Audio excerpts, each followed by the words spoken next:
not reimbursing yung isang official niya na nag-abono as big as 150,000 pesos?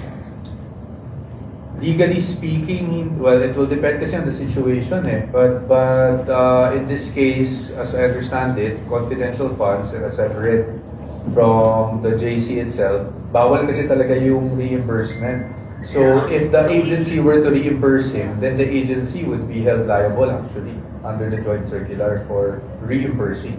Sir, is that a regular occurrence in the OVP? Pag-aabonohin mo na yung mga officials Hindi niya? ko alam. Just like Hindi ko alam. As you know, I was only technical consultant for the OBP. I never really was an employee of the OBP. I was a legal consultant / spokesperson for the OBP during my time. What about in the DepEd? Is that a usual occurrence? Mag-aabono muna yung mga official and then later on mababayaran or hindi mababayaran? Wala namang ganyang directive na kailangan mo mag-abono. But of course, in the line of duty, there are instances when I've experienced myself na nag-aabono ko, and I don't think that's a secret because I've said that in public during one of the congressional hearings. I think all government officials and employees would attest to the fact na minsan, in the exigency of service, or minsan, pag may mga kailangan, hindi mo maiiwasan na mag-abono.